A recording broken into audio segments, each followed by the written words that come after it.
It's time for the show that brings the magic right to your speakers. Ears Up! Hey, what's going on, everybody? Ears Up podcast. We are back. And look, man, this is a good show for you. I'm excited for this show, as I am most of our shows. Not every show, but most of our shows. This one is good. I've worked on this for about a week now. And I even had a team of minions for this one, Eric. I had a team of people checking on a certain fact about the show that we'll get into, at the end of my presentation. But today's show is about the House of the Future, the Monsanto House of the Future that used to be in Tomorrowland from 1956 to 1968, and maybe it was 1958. See, I forget. All the details about it, how it started. I even have the type of plastics that were involved in making of this thing. I got it all, baby. I got it all. There's Bakelite. There's no Bakelite. Spoiler alert. Oh, no. Yeah, but I do mention it just for you. Thank you. Yeah, you're welcome. But it was fascinating. And this is the stuff that I love. Like, this is why people always get it confused, which I understand, when they have a show about Disneyland, they don't hear Disneyland, they hear Disney. So they think I'm like a company guy, I love Mickey Mouse, I'm a whatever, right? I love all this stuff. People would buy me dolls and socks with like Mickey Mouse on them. Like, I appreciate it. Thank you. But that's not, I love the park's history and like digging into the why and how things were done and why they were done the way they were done and what was done and who designed it and who did the thing. That's what I really love about the parks. It must be difficult to have so many fans so devoted to Jason Petros that they're like, here, please, I sewed this myself. It's a picture of Walt hugging Minnie Mouse. I took my grandmother's last shawl. And, she's cold now, but your toesies will be nice and warm. Forget her anyway. She's old and only eats porridge. I'm talking about family for Christmas. Okay, Eric? All right. You know what? For Christmas. Christmas. Yeah. Whatever. Anyways, it doesn't matter. The point is, House of the Future, everybody, or as other people call it, House of Plastic, because that's kind of I never what it was. would call it that, but it is kind of that, isn't it? That's literally what it was created for. We'll get into it, but it was really cool. I'm excited about it. I got a slideshow as well. So those of you who are watching live or who want to catch the YouTube, you'll be able to see the pictures that I found and stuff we're talking about. For those of you listening to the podcast, what we're going to do is do our best to describe what we're talking about. Most of these photos I pulled directly from the man himself, Dave Landweb. So you can go to davelandweb.com right now, look at the House of the Future, and I think he has like 190, something like that, photos, many of which are in my presentation. Some are not. But it's a wealth of knowledge for stuff like this. So you can be clear, it's 190 pictures of the House of the Future, not just 190 photos. Yes, that's correct. Period. Yes. Okay. Yes. But you know what? I have noticed in looking through this that there weren't that many photos of the inside of the house. People were so shocked. Yeah, they're like, I can't take it. I'm too impressed. It's mostly outside of the house, which is good enough, but it's hard to find a lot of detail on the inside. Weird. No, well, hey, that is interesting, yeah. But it's always weird hearing, like, finding these little tidbits where somebody's like, Dad loves to take pictures of his food. Well, I was telling my friend, like, if this happened today, there would be. Social media would be a flutter with here's a picture of the corner of the House of the Future. I've set up my electronic microscope. Here is one of the isotopes in the middle of this wall. We're gonna mass spec this whole place, brothers and sisters, and see what's going on. So anyway, House of the Future is what I'm talking about. And if you want to go to Disneyland and see the place where the House of the Future used to be, at the corner of Tomorrowland, you can do that through Concierge. You can go to concierge.com right now. book your next trip to Disneyland. We're going to be talking about a couple changes to Disneyland hotels and stuff later on in Disney News. So there's some relevant information there. But Concierge, everyone at Concierge told me what was happening first before I read about it online. So they know about it. They're official travel, their official travel agents with the park. They're registered and trained or whatever. So they have all the information before the weird social media sites that you follow on TikTok have it. So they're going to know up front what's going to go on with your trip before anybody else. So check them out, concierge.com. My goodness, were they talking about it? I bet, man. It's one of those chats where when I'm at work, I sometimes have to go mute. Yes. I'll read back later. The mute button is my favorite feature in most things. It's just so good. It's so useful. It's so great. Brian says boo changes. Oh. Yeah. Boo, boo, boo, boo, change it. Yeah, it's, changes are happening, folks. That's what it is. Actually, Taryn was talking about going back to the parks, maybe in January. Ooh, I'm changes. Yeah, I'm like, oh, good. Because I saw her like on our bank app. I was like, oh, what are you doing? She says, nothing. Don't look at these numbers I wrote down. I was like, what are you doing? She goes, you're not gonna like it. I'm like, yeah, well, try me. And turns out I didn't like it, but I don't know. We'll see. So we're contacting Concierge and we're starting the process, folks. Well, so that is cool to hear. We're going in December, mid-December, and that is pre-changes. My wife was very concerned, but then when I told her what the changes were, she actually said, "Yay!" I'm like, "Oh no, it's before that." Yeah, the changes I don't super care about, but what are you gonna do? Yeah, we're the same. We'll get there. Yes, but we're never awake at that time. Right? Exactly, dude. Exactly. Also, for anybody watching on Twitch or later on YouTube, I apologize for my outfit, but it's currently 82.4 degrees in the studio, and I can't tell if it's climbing or not. So,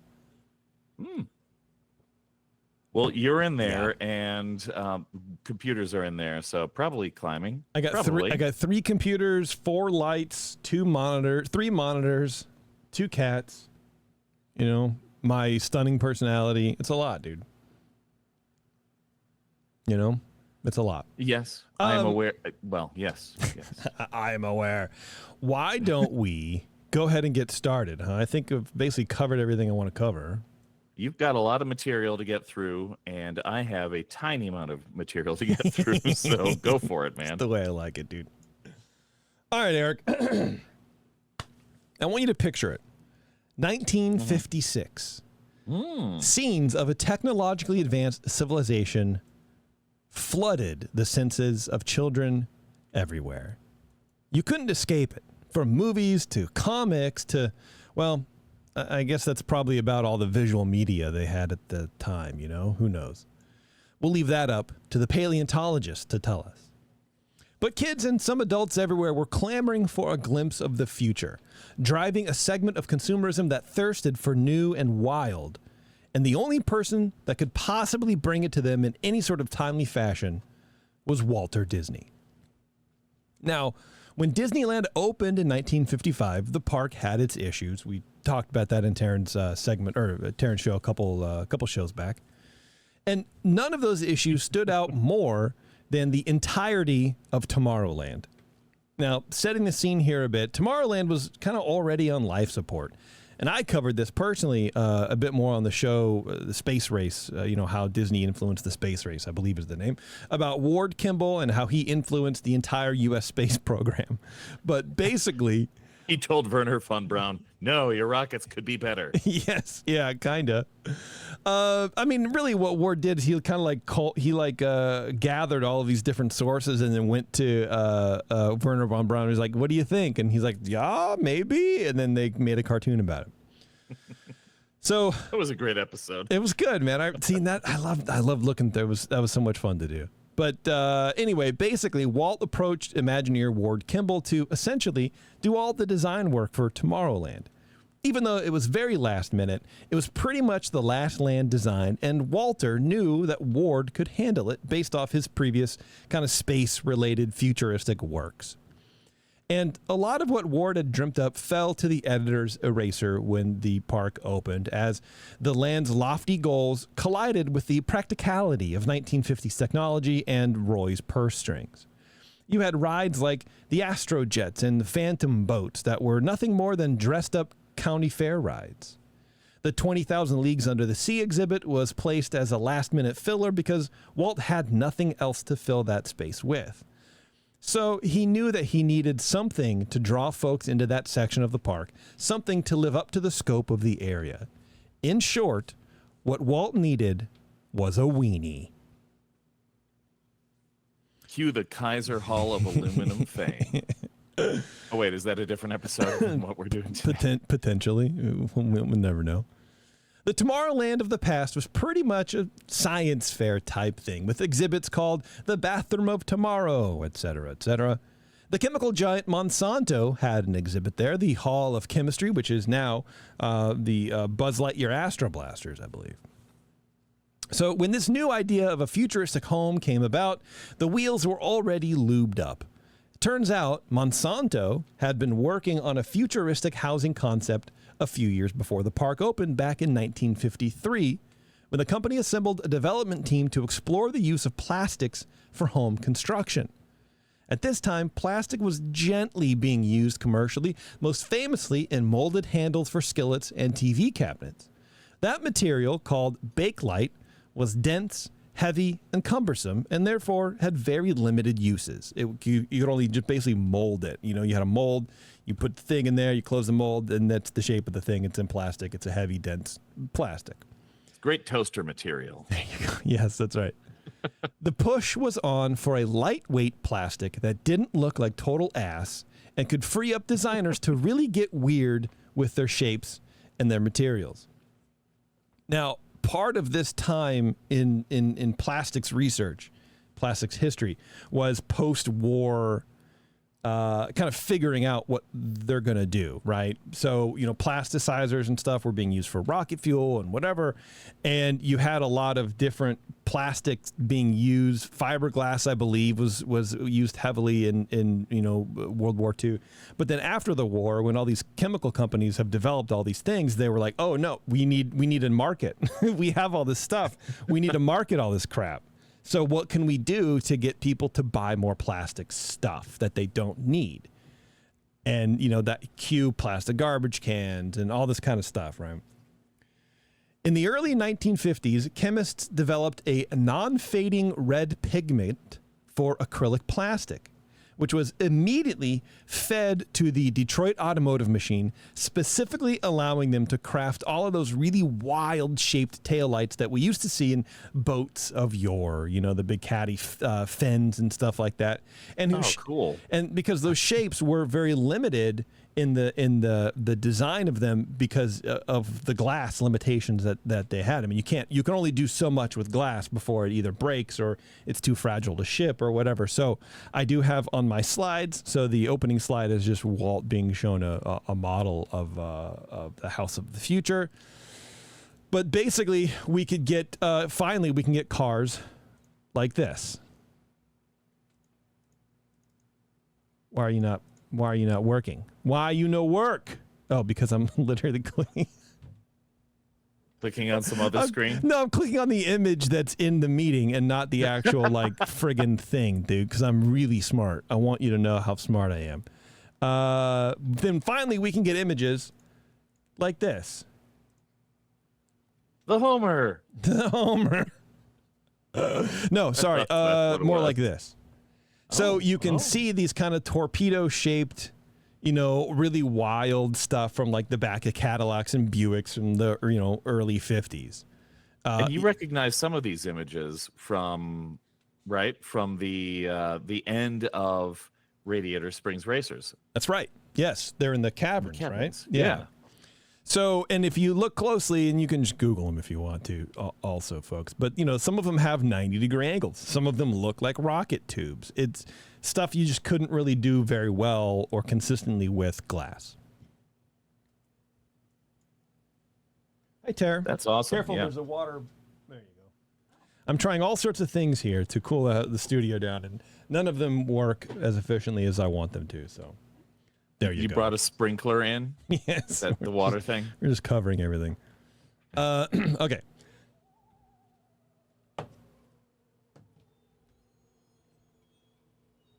Goes on for far too long. Hold on. And I'm also have to release some gas from my intestinal tract. Oh. Excuse me. No, thanks for releasing it from that side. How you doing, Taryn? I'm fine. Yeah? Yeah. Right. So from there, from the kickoff to being able to let Detroit use these new acrylics and these new pigments in their taillights and other kind of things, the plastic industry quickly advanced, allowing the creation of lighter, cheaper materials to be made. Because there was always, like anything, right? There's always a point of we can do this thing, but if there's no market for thing, we won't do thing. That doesn't make sense to do thing if there's no market for it. And so I think the automotive industry kind of showed the plastics industry, hey, there's industry for thing, so please do more thing. So they said, great, and we can kind of advance it and whatever.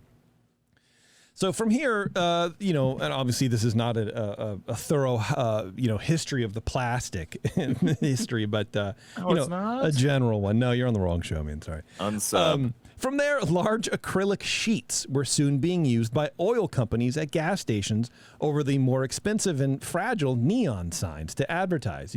That's when you get the big blown plastic, Arco stations and, whatever, with just a few light bulbs in them, and these plastic sheet would, shine through.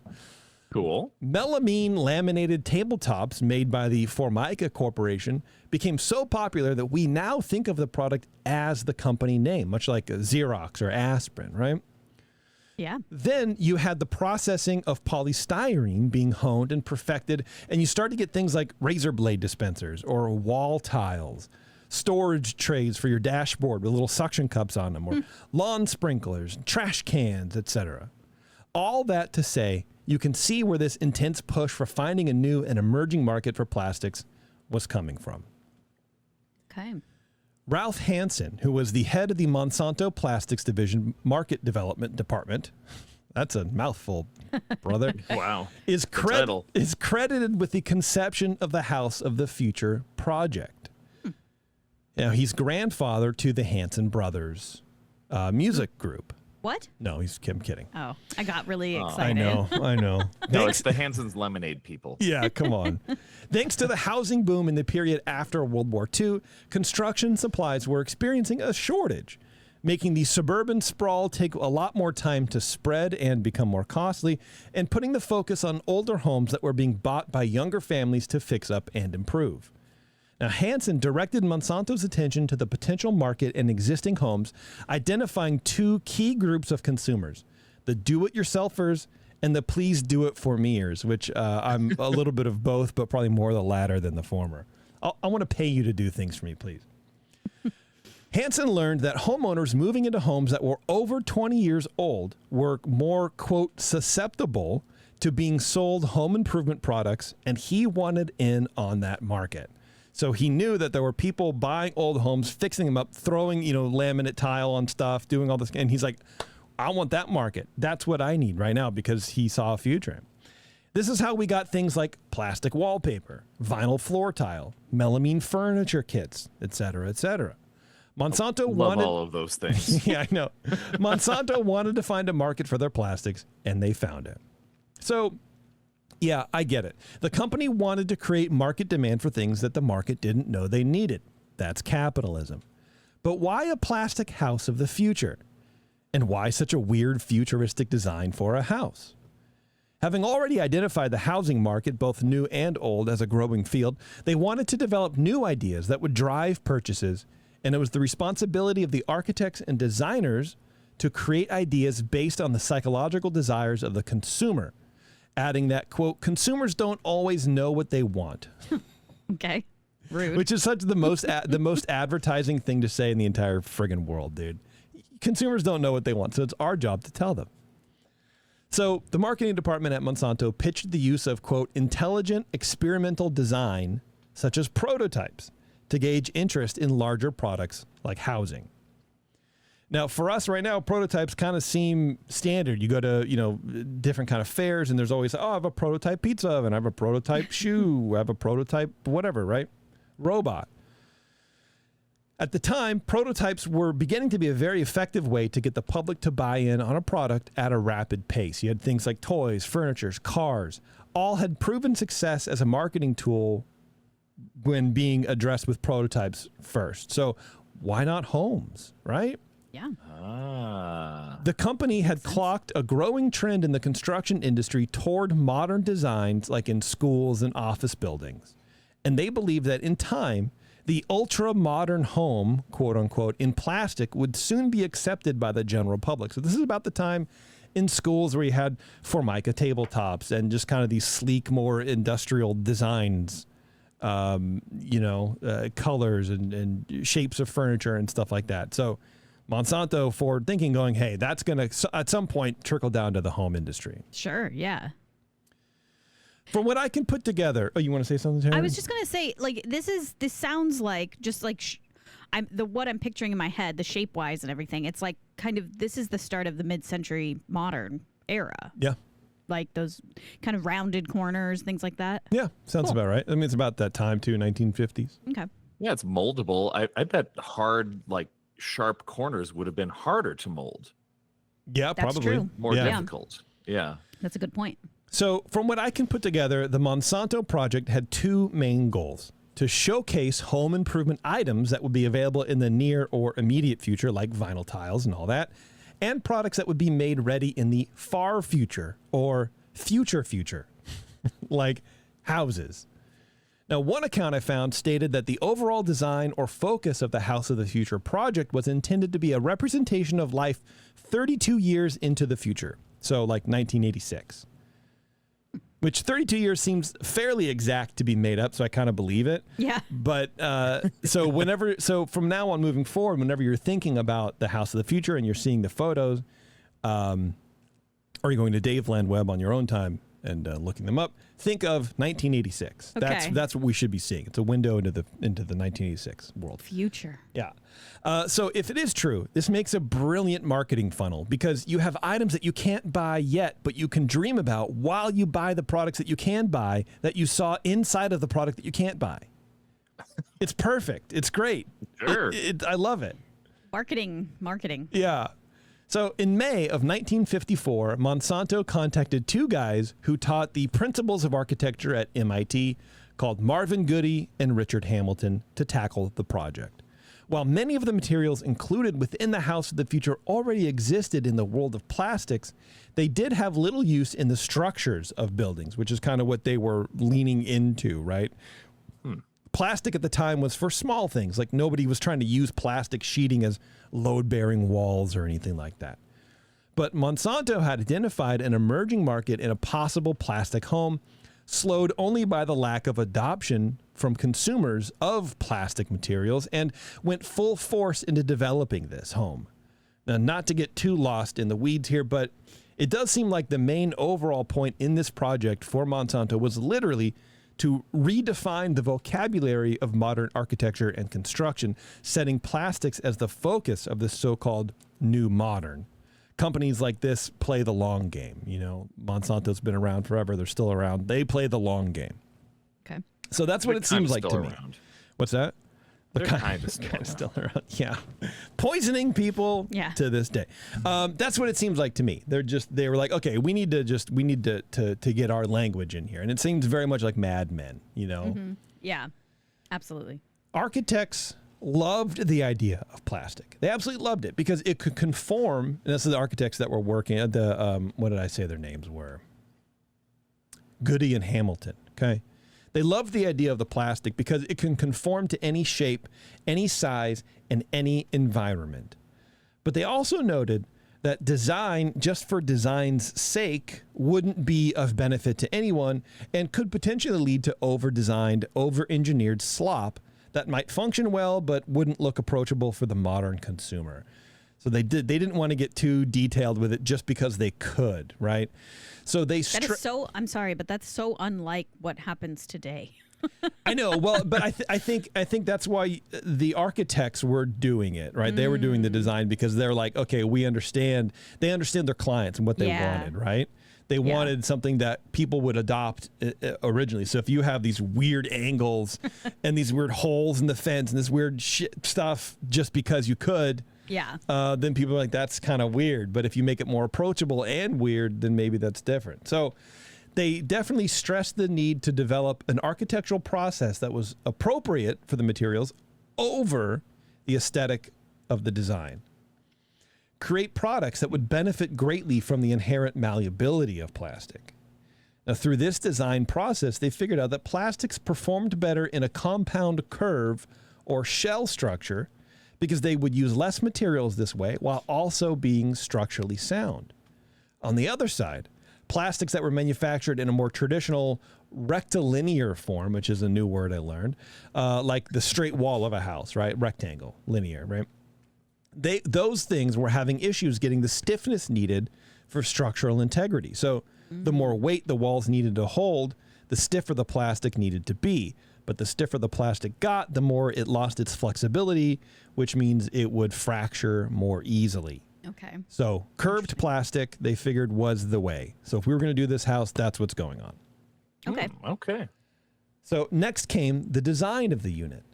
Different pre-made units were worked on and ultimately discarded, deeming them not economical enough for most uses. After all, this was to be a space-aged house, able to expand appropriately to match the desires and lifestyles of the family unit. And that was the long-term growth potential that helped the architects to land on a cellular house, composed of modules or wings that were able to expand as needed with flat sandwich panel walls and the domed roof in like a honeycomb configuration. Basically, a house that was made of a kit of parts to be assembled on site. The idea was there. They just needed to find a design that fit both aesthetically as well as structurally. Okay. Now, Monsanto's marketing development department, working with those nerds at MIT, created a set of standards for this ultimate house of the future.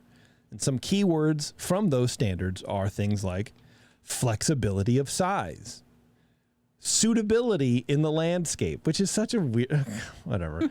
And the last one is not hindering the individual's ability to reflect his personality. Oh. It's too uniform. Yes. And there's no, I mean, they wanted expansion, but how do you expand on this large thing that's made out of plastic? Right? Okay. Huh. Oh, you'll find out. Don't worry. Oh, good. So, taking inspiration from the structure and physics of an airplane's wing taking inspiration from the structure and physics of an airplane wing's ability to carry its weight, its structure, right through the fuselage to the body of the plane, which avoided putting any stress from the wing into the plane itself, the final design was that of a continuous shell that formed the roof, the wall, and the floor. Limited to 18 feet wide by 16 feet long for portability, these U-shaped walls, and I'm going to change the picture here.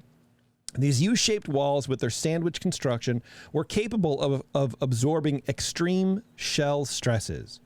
So you have the walls and the roof designed to force their weight, their stress, through to the center of the house, which is a concrete core, where these modules would then be bolted down and not to the walls or anything, which created a perfect balance of a futuristic design and the structural integrity to make these homes a viable alternative to stick houses. Okay. So you had these... And the tininess of a double wide cut into 4 pieces. Yes. Yeah, it was very small. It was like 1,200 square feet when all is said and done. So they were very tiny, but but they would all be strapped onto this core. And, But that is the design is super cool. It's elegant. It's cool looking. I'll get into it. I'll get into it a little bit, like describing it. But this is a sketch that we're showing here from the designers, and you can see like those little, 50s, 60s like star glitter, asterisk Mars kind of thing. It just looks, I don't know, looks super cute.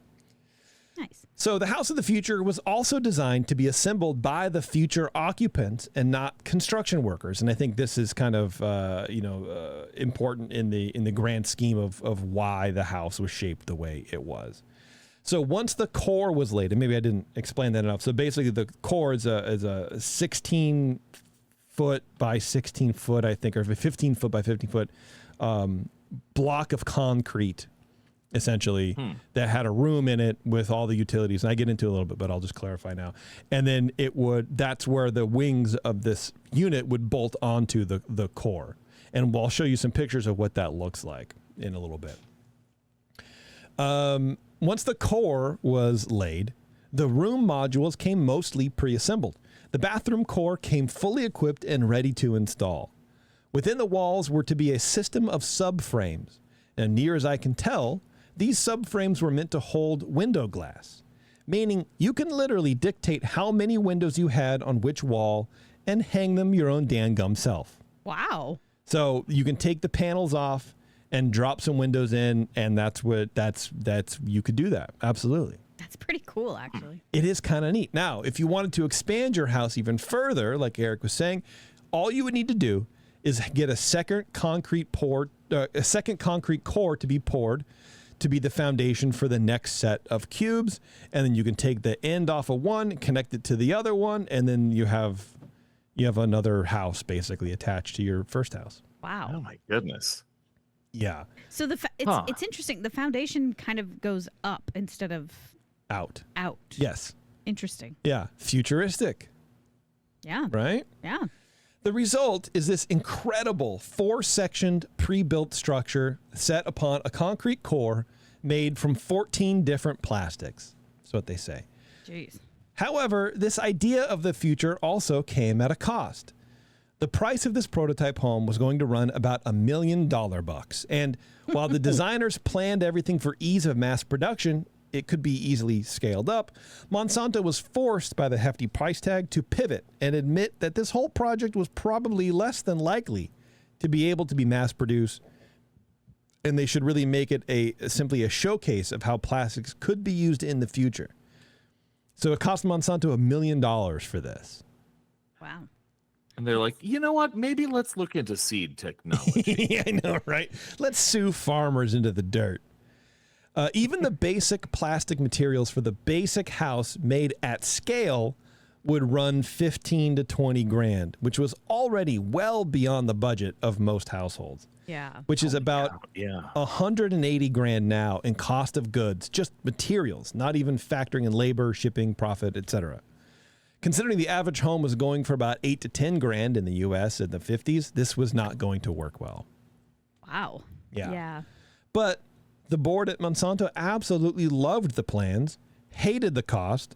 They still wanted to move forward with their plastic Wonderland showpiece. Okay. Their stance was that if they could slap their one prototype down in a place that could maximize exposure to it, that it would generate enough interest in the use of plastics for the home that the cost would be justified. This is the long game, right? So they began the very important task of deciding where to build this prototype home. Now, here's where the history gets a little clogged a bit, because I've read at least 3 different variations on what happened next. Okay. One is that Walt was attending a plastics conference, which classic Walt, right? And saw the Monsanto project and reached out to them to bring it into the park. Okay. Another is that Walt just heard about it in some nebulous fashion and then offered Disneyland as a space. The third, which seems more plausible, is that someone there at Monsanto thought, hey, we already have a presence at Disneyland. That place seems to be doing okay. So they reached out to Walt about placing this highly advanced building in Tomorrowland. Now, I read an interview with John Hinch, Disney legend and all-around good guy. When Monsanto sat with Walt to tell him about the details of the House of the Future, Walt apparently didn't even let the executives finish their pitch before he was on board. He loved the concept that much. Wow. And he proposed it be built right at the entrance of Tomorrowland. I mean, it makes sense for that area of the park. And he probably didn't have another idea, so it was perfect. Yeah. Walt finally had his weenie. Ah. Now think about where this location was. Here's a good picture. Think about where this location was. You guys see that picture? Uh-huh.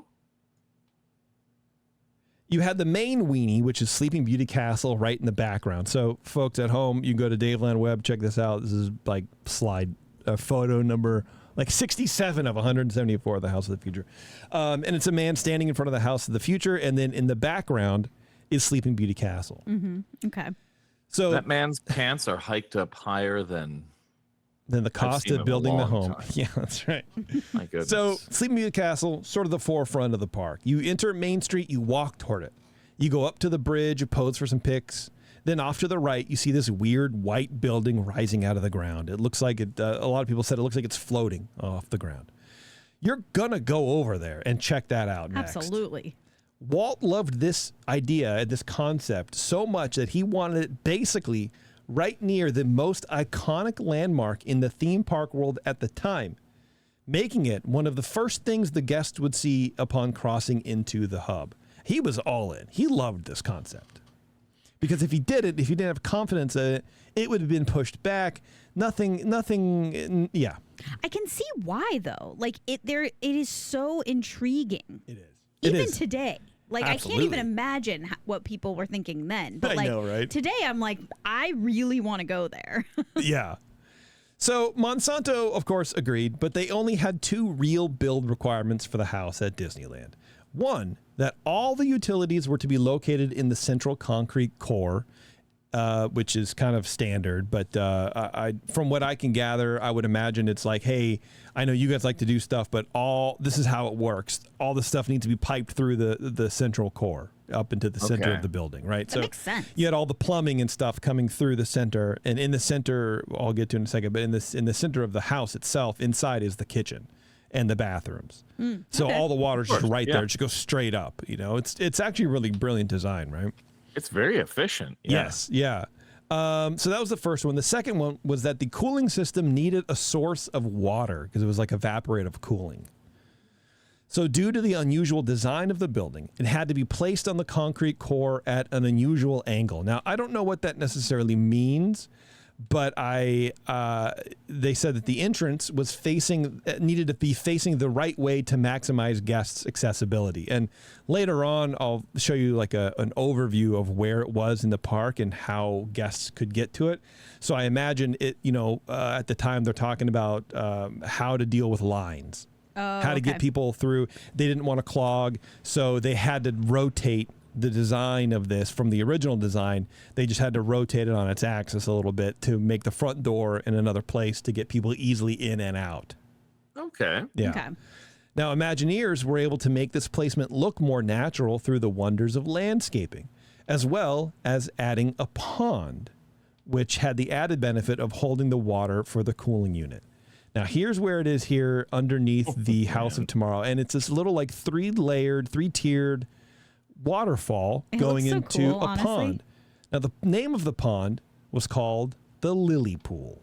Oh. Okay. Yeah. So that was cool. And this was actually designed by John Hinch, and he was not sure if it would work or not. You know what it reminds me of? What? And it makes sense, but it reminds me of the area at the Disneyland Hotel where that restaurant is, the mid-century restaurant. I forget what it's called right now. By the villas. Yeah. It like there's something there that reminds me of this. The open but shaded area, because it's like right underneath. And so if you see Palm Breeze. Palm Breeze. Yeah. So you see this white thing here, that's underneath the house. Yeah. This dark square here, that's the concrete core. Oh. So the pond is under the house. Yeah. Okay. That's pretty cool. Yeah. It reminds me of the jungle room at Graceland. Of course. All right. So sitting on a 16 square foot concrete slab that housed the central room for the utility access, it was the only part of the house that touched the ground. And actually I meant this is probably the one. So this is the square, the slab. There's the door right there, the access point. It might be a little hard to see, but there's the doorknob right there. Okay. And that's how you get in and access everything. Ah. So picture the house in your mind, everybody at home. It's like an X shape, okay? One descriptor I read called it a 4-leafed clover of cheese, which I think is pretty apt because if you look back at this design, like cheese. It's because it's kind of bulbous, and then so each wing has a seam running down it, and that's where these two 8-foot wide bents, is what they're called, are fused together. Mm-hmm. So it kind of looks like a wheel of cheese in a 4-leaf clover shape. Like a baby bell, like a white baby bell that somebody sliced the corners out of. Yeah. Exactly. The corners of the circle. I love corners of the circle, obviously. Let's see. The core of the house sat on that concrete slab, and all of the plumbing, water, air conditioning, etc., all ran down into that concrete core. The 4 wings that would make up the X shape jutted off of that central core, mounted on 12-inch thick concrete walls, which gave the impression that the house was floating off the ground. The core would have been about 12 feet tall, with the house sitting on the top 28 inches of the core. Especially when the core is painted dark gray against the lush green of the landscape and stark white of the house, it really amplified that it's floating off the ground. Some people call it a cloud, because you have plants against the dark gray, but then you have the white and then the green of everything else. It stands out. So each of the wings was comprised of 2 8-foot wide bents, B-E-N-T-S, which if you look at the sides of the house of the future, those bubble shapes on the edges, those are the seams. The wings were then bolted to steel plates on the core, which had also laminated wooden perimeter beams. Inside those floors of the bents were the HVAC ducts bringing air from the unit in the central core. The air would then be forced out through the ducts, not in the floors or the ceilings, but the walls. So now this picture is a very handsome couple just lounging it up on the floor. There's a fully set table, whatever. There's the curtain drawn, that's the window. And then you see in the background these circles. There's 1, 2, 3, 4, 5, 6, 7. Mm-hmm. That's the HVAC. That's the vents. That's the AC. So you can imagine you're just laying there on these very thin dot pillows, and you're just getting blasted in the face with air conditioning. But they look kind of stylish in a way. They do. What's that, honey? Yeah, that's to me that's just wild. But it looks futuristic. It also looks kind of retro, even for the 50s. So it's cool. I get it. It's cute. And while Don't have children or dogs here. No. No. And while its exterior fiberglass surface technically required no protective finish, the joint lines were smooth with polyester gunk, and the entire surface was spray painted a uniform eggshell white to emphasize the pristine modernness of plastic, which was done at the insistence of the Imagineers. Always show first, right? We want this to look like plastic, to be shiny, to be clean. We're painting it. Well, you don't need to, guys. I know, but we're going to do it. Also, these joint lines got to go. Fill them in. But I do agree with that. I agree with it, too. It's exactly what it should be. It needed it. Yeah. Yeah. So with this basic idea, having a central core to hold all the junk, you could really configure your home any way you wanted, since there's no real foundation. Kids move out, simply unbolt their room from the core and sell it in the newspaper classified ads. And because of the subframes inside the walls, you could just close off that opening left by the removal of that room with a few windows or another solid panel. Now, there were other plans drawn up as well in case this kind of took off, using different shapes, not just the X that we've been talking about. One was an H design, again, with the central core in the middle, probably a longer one, but more rooms jutting out to elongate the living spaces. Makes sense. Or, if you wanted to get away from the alphabet altogether, a rectangle plan was drawn up also with lobes or rooms balancing out on either side of the core. A little more boring. Yeah. So 3 months before opening the house at Disneyland, work began on the paneling called bents at the Winter Manufacturing Company in Trenton, New Jersey. Did you explain why it's called a bent? Because they're bent. Oh, okay. Yeah. I get it. That's all. That's So simple. Yeah. Okay. So here's an image again from Dave Land, kind of a blueprinty thing, and you can see right here they're kind of bent over. I mean, the rooms are U-shaped when they're attached, but the way they come, they're like half U's, right? So they look like maybe L's. Okay. And then so they're attached on the side. They're attached together, and then at the bottom with the other ones that make up the flooring. Yeah. Okay. It's kind of like a clamshell or something. Yeah, like it's that, almost right? like a C. Like a There you go. Yeah, a long C. Yeah, a long C, everybody. Like a L. I don't know, whatever. You look it up, you'll figure it out. Yeah, it's a little hard to explain, I guess, actually. Turns out these futuristic shells were actually a pain in the butt to build, since they were made to be connected to one another in various places. Right at the end where it connects to the bent that makes the floor, and then on the sides to where the other bent makes the rest of the thing, and then to the top, and then to the bottom. Extreme accuracy was required, which drove up the labor time considerably. Oh, man. Each bent was formed by building a precisely scaled wooden mold of the desired shape. A negative mold was taken then from the original using polyester and fiberglass cloth. Okay. The negative mold was then used as a surface to build up the bent by hand, with using 10 piles of woven fiberglass mat being layered between polyester resin. And once all of that mess had been cured, each bent was insulated and stiffened with rigid polyurethane foam sprayed on the inside.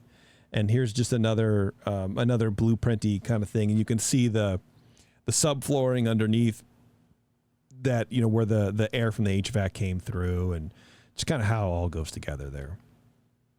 Okay. Yeah, I can't explain it. Wild. It just looks cool. Yeah, it does. Yeah. The bents were then delivered to Disneyland, and where they were so unusual, one of the receiving clerks asked, "What's with all these boats arriving?"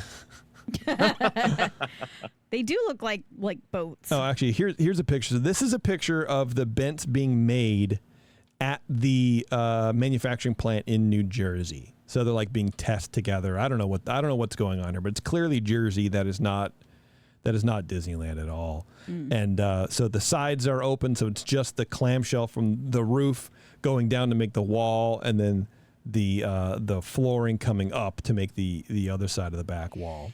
Did you say how? So that room that we're seeing. So we're seeing one of the two bends put together. So one of the bends, right? Yeah.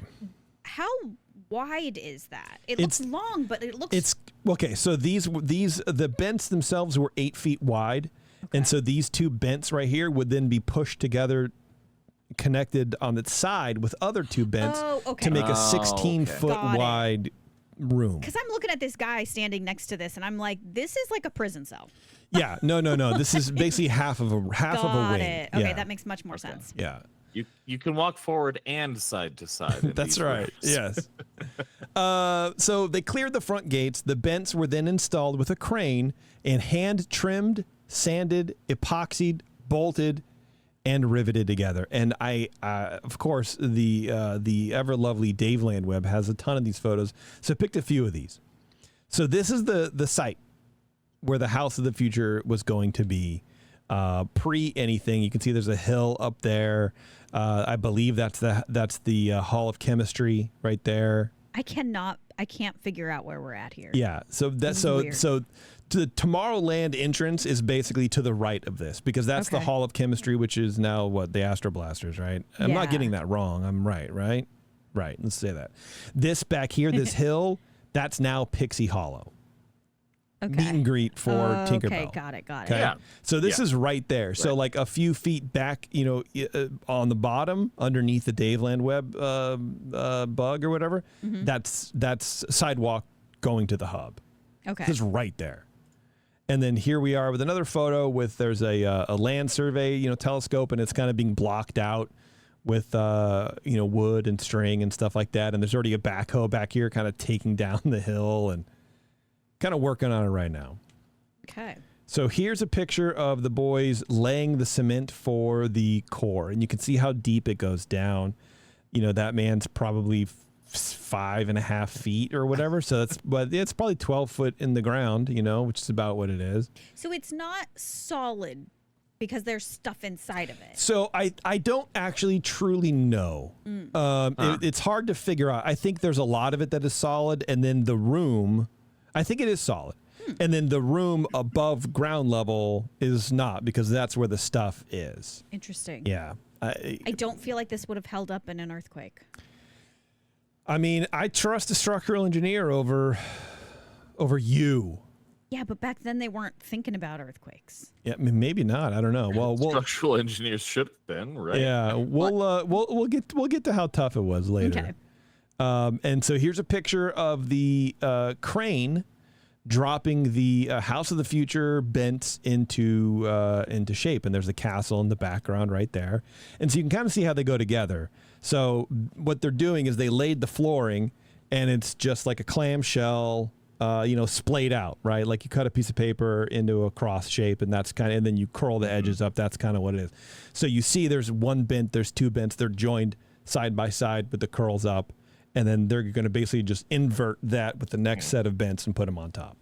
Well, and just like this is honestly what I don't like about airplanes. And I love flying, I love airplanes, but like I don't understand physics. I don't believe physics. I know that it's true. It has to be true because it works. Yeah. But it doesn't make any sense how somebody could stand on the end of this and it doesn't fall down. I'll tell you what, I still don't understand lunar eclipses. I still don't get it. I've seen it. We just watched Bill Nye the Science Guy. He explained it. I go, oh yeah. And then it's off and I go, that's magic to me. I couldn't tell you. Yeah. Or like how the ancient Greeks, could map the star. I have no idea. Can't be real. Bill shows back up and he's like, but you understand that there's a thing in front of another thing. Yeah, and you go, I vaguely get the concept. So here's another image. Oh, okay. This is with the roof on and the bents taking shape. The rooms are taking shape, sandwiching things together.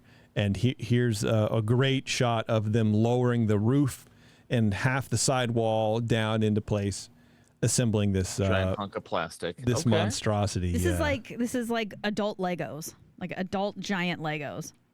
Yeah, the basically. crane operator's like, what do they make this crap out of? Yeah. So when all was said and done, the House of the Future was still very much a home of the present, as it required more parts than intended and was very labor intensive. Each floor bent required an 8 by 16 foot floor panel, about 4.5 inches thick, composed of a layer of phenolic impregnated honeycomb sandwiched between thin layers of fiberglass. Descriptive. Yeah. 2 similar floor panels lined the top of the concrete foundation. Each roof bent likewise required a ceiling section about 3 inches thick, made by a process similar to that of the exterior shells. In addition to the house's 16 exterior shells, 16 inner skins, 10 floor panels, and 8 ceiling sections, more than 40 other miscellaneous panels and plates of reinforced plastic went into its structural system. So given the sort of clumsy nature of fiberglass molding, all parts had to be hand trimmed with a hand-operated power saw on site. Oh my goodness. Because of the saw's weight, it made it so hard to maintain a straight cut along an entire 16-foot length of a bent. Oh, no. That the cut was made outside the line, right? So they drew a line, they cut, I don't know how close to it, but not cut on the line, and then ground down to the line by hand with a disc sander. Hours. Wow. Days. Oh my goodness. These could have never been made for real people. All surfaces had to be epoxied during final assembly and then had to be roughened by hand with a power sander. So I guess to then put on another thing to, for it to stick. Structural parts of the house consumed 20,000 pounds of polyester resin, 25,000 pounds of woven fiberglass, and 4,000 pounds of polyurethane foam. Now you may be wondering, Jason, what kind of plastic chemicals were used in the House of the Future? Well, I'm glad I assumed that you would ask that. Hey, Jason, I submitted that to you in writing yes, a few thank hours you. ago. Yes. So, yes. I don't know. You know what? Let me come back to that. I don't think we need to know about that right now. Let's keep next going. episode. Yeah. So construction began at Disneyland within weeks of signing the contracts, and on June 12th, 1957, humans everywhere got a glimpse of the lives their children would surely be living in 1986. that was my life, that's for sure. After all, we were promised jetpacks, right? That's true. So Walt's plan to drive more foot traffic into Tomorrowland via the House of the Future worked. Within the first 6 weeks of it being open to the public, the Plastic Wonder saw over 430,000 people tour its insides. Dang. So what did guests find when they entered the exhibit area and queued up to walk the totally safe to breathe the air in here type building? Yeah. Oh boy. So here is, didn't even think about that. Yeah, I know, right? Here's the floor plan for the House of the Future. So you're looking top to bottom. You enter on the right, and the first room that you see is the kitchen. Let's take a break. Okay. Let's take a break there. We'll be right back, folks, to talk a little bit about what is in the House of the Future, or what was in the House of the Future, and what you could do about it. I don't know. Hang on. We'll be right back.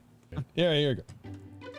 Back to Ears Up, where the opinions never stop. Ever.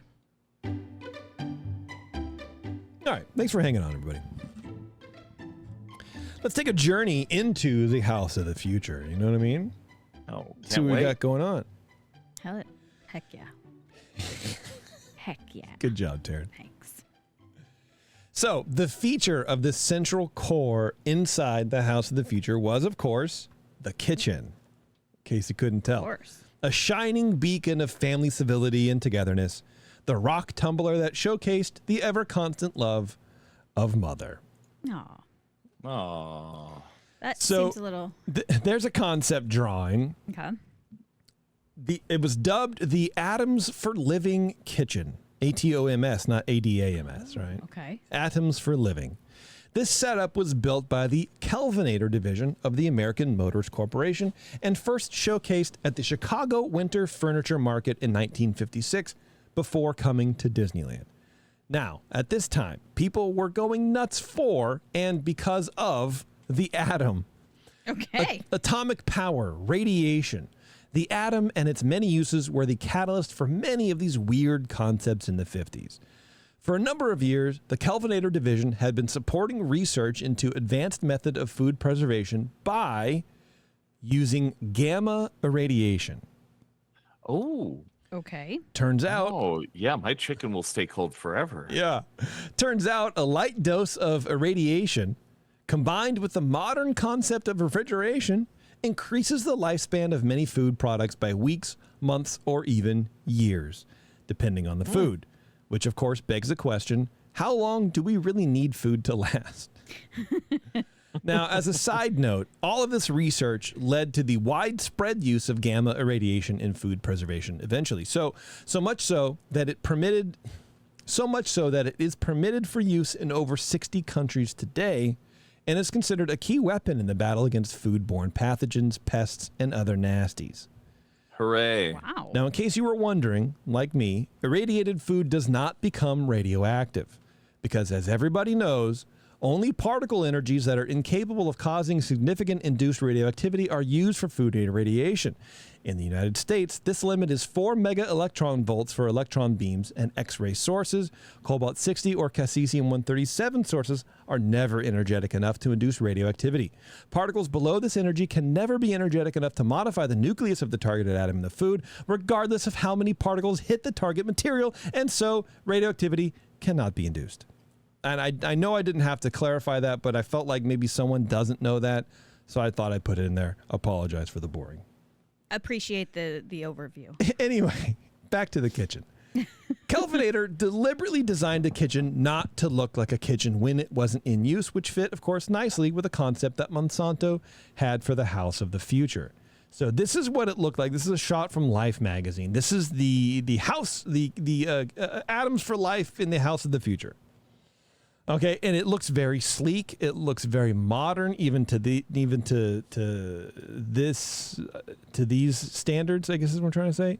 Okay. And here's another shot right here. And there you go. Here's more shots of Mother. Ooh, some color. Yeah, these are in color. Well, no, I meant some color other than white. Oh, in yes. color. Well, yes, that's true. Yeah. Yeah. So, basically it's, along one of the walls, there's a lot of plastic paneling. There is, of course, a countertop. But everything, as you'll read about in a second, is kind of hidden in this top half up here. This top cabinet There's no cabinet doors. Everything drops down from the bottom of the cabinet or comes up from the surface area.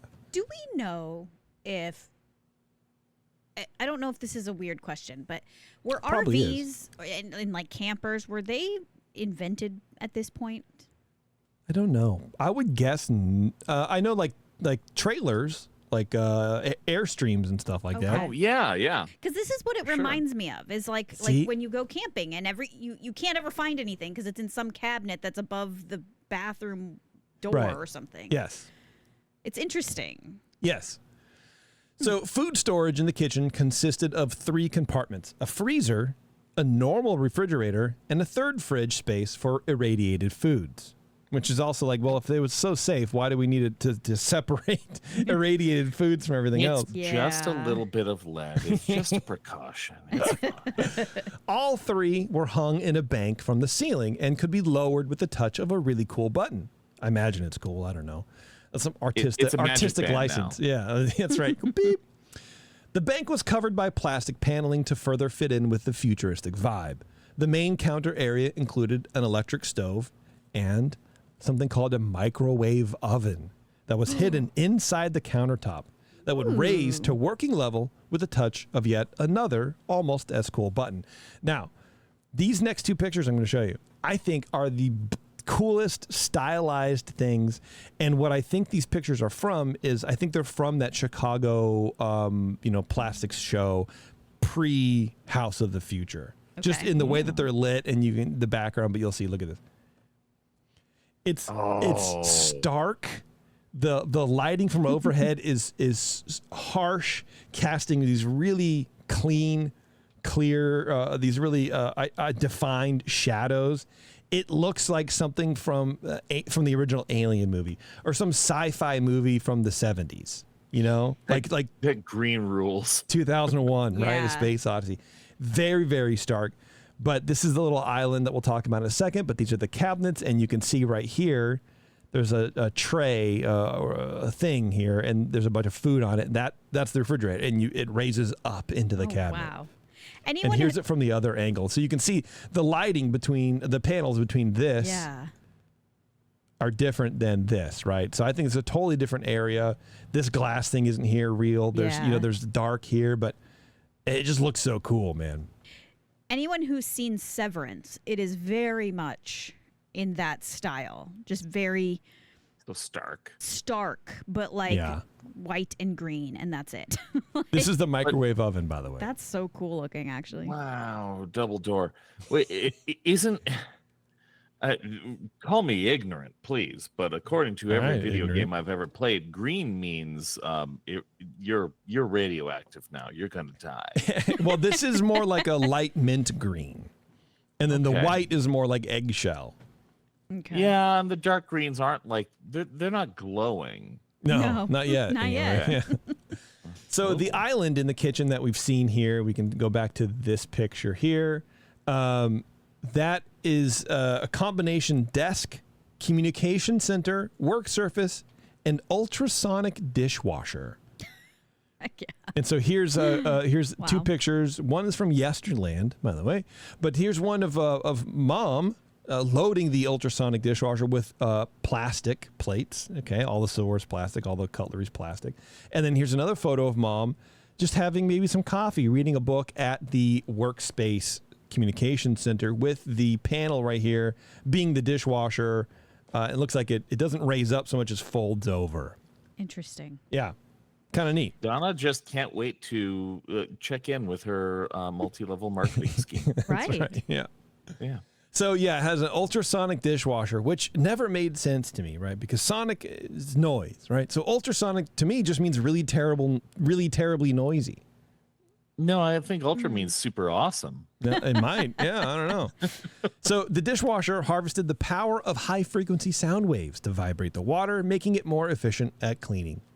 Science is weird. I wonder why. Okay, in this photo, the dishwasher thing like pops up, and the lady is putting the dishes in from. It looks like behind.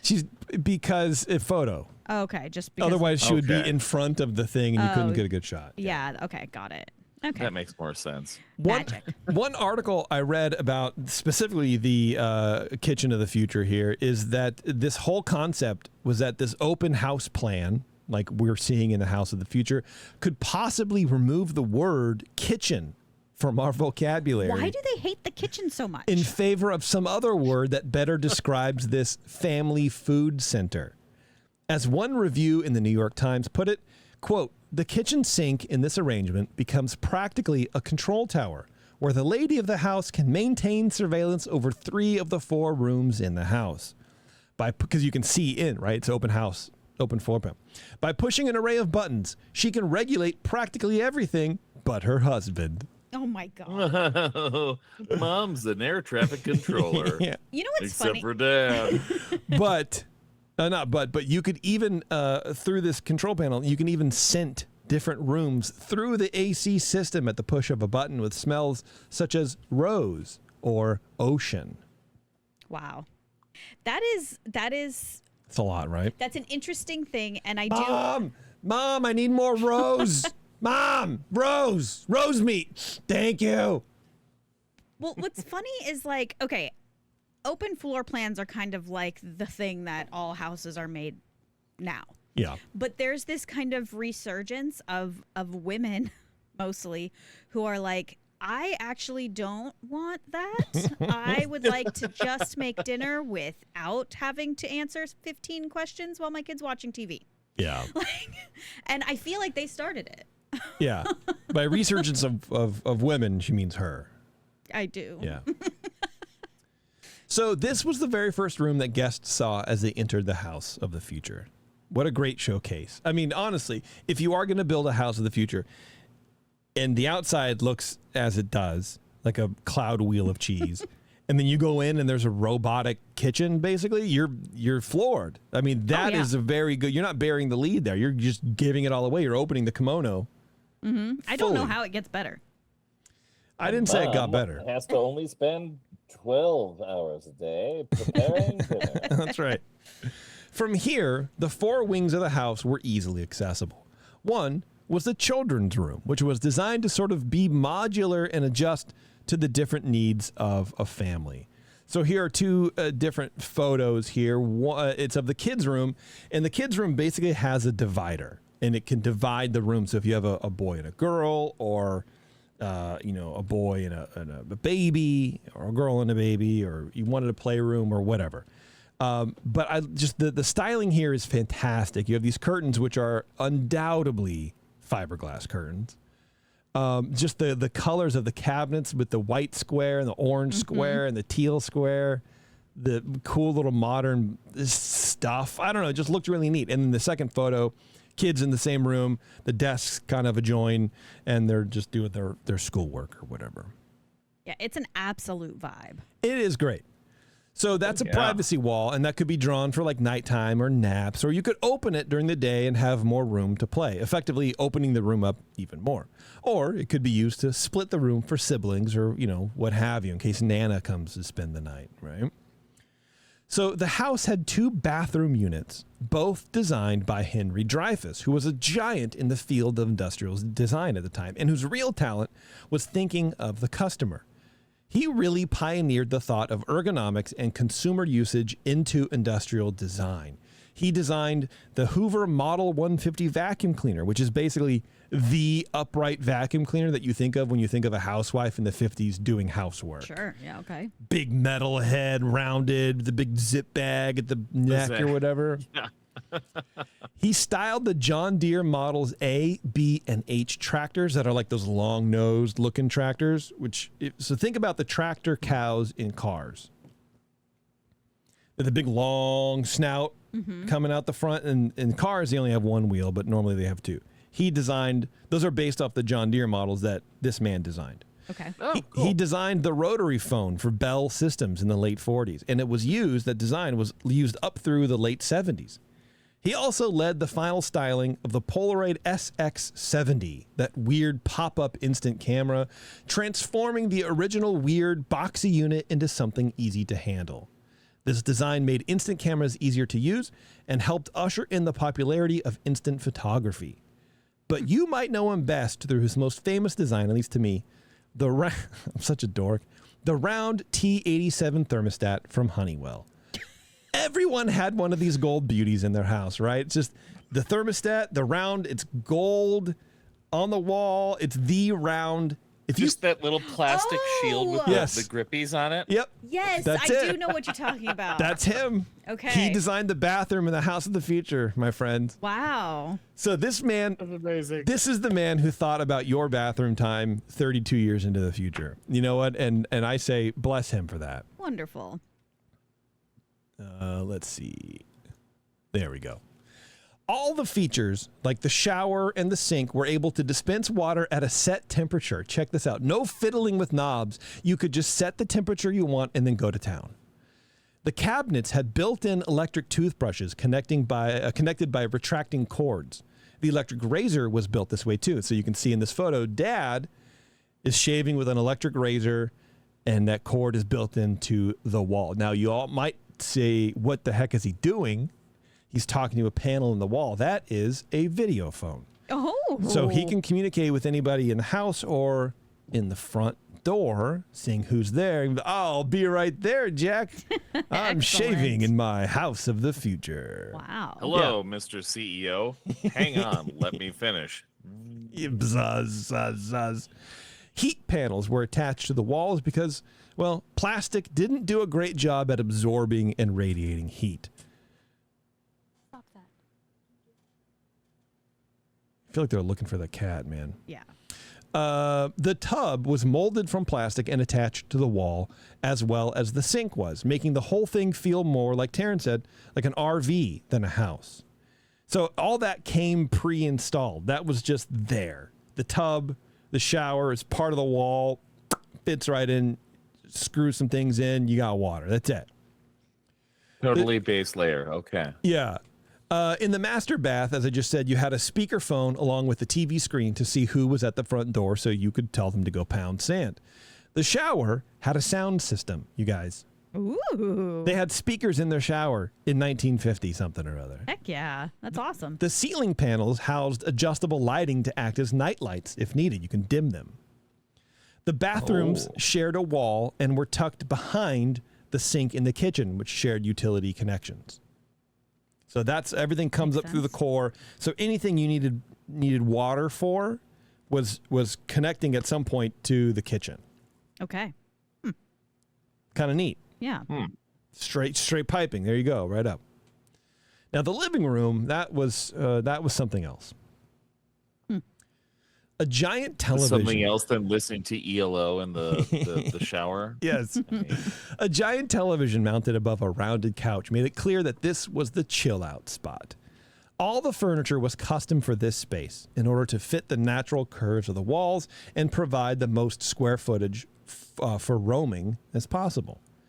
The family room dining table was a Herman Miller piece, as well as the chairs, which apparently were upholstered foam upgrades on Eames fiberglass shelves. And anyone into mid-century modern design is probably going nuts right now. Yeah, it's amazing. An Eames fiberglass armchair was in the master bedroom. Now that fiberglass armchair, I believe, was the one that had speakers. It was designed by John Hinch, and it was the first chair to have speakers in the headrest. It's like the first gaming chair. Basically, yeah. And that was I think it was called, I want to say it was called like the Alpha chair. Okay. And it was meant for men. It was a man's chair. It was the man of the house's chair, so he could sit and relax and listen to music after a long day at work. All right. Yeah. So this is kind of neat. I don't know why the big TV panel, because like they didn't make TVs back then that big. The house was remodeled inside at least twice in its 10-year run, mainly just like furniture changes and such. Like the big screen TV was dropped in favor of a smaller unit that fit on the table. Colors were swapped around. We'll never make a TV this big. Yeah, I know, right? Are you kidding me? 20 inches TV? Come on now. Colors were swapped and rooms had varying setups to show off their live-in ability. So in this photo right here, it's basically the same room. You know, mom is standing by the window, and if you get a close-up view somehow, it's like in the window. How am I gonna the long rectangle forms of plastic, and the plastic had different colors in it. And it would just spin. It would just rotate. And as it did, the sunlight would shine through the plastic and would cast these different groovy colors everywhere. Ooh, I like that. That was also designed by John Hinch. It's a cool idea. So when it opened, the couch was tan, and then, later on it was reupholstered. Now it's like this kind of weird, funky purple. So like I said, this couch right here is a little bit different than this couch. So they changed some stuff up, but basically, the room is the room, right? I like it. Okay. Cast members at the time. Where does Pixie Hollow fit in? Well, you want to just get to the good part? Get out of here. No, that's not the good part. This is the good part. Cast members at the time who were stationed inside the house, because basically when it opened, it was a tour, and then I guess later on, guests could just kind of walk through it, and there were cast members to explain stuff, right? So cast members at the time who were in the house would kind of mess with new employees, saying that they bet they could guess if the next guest coming through the door, like entering the house, was a male or a female. And I was reading this, and the initial setup of that, like that part that I was like, oh, I know exactly. I figured it out exactly. The new meat would be astounded when the guess was correct. The trick was there was a certain step on the way into the house that male guests would reach out and knock on the side of the house in that generic trait that all dads have of testing build quality with one rap of their knuckles. Oh my God. This was such a solid construction. Yes, right. Okay. Yeah. Oh, they did a good job here, huh?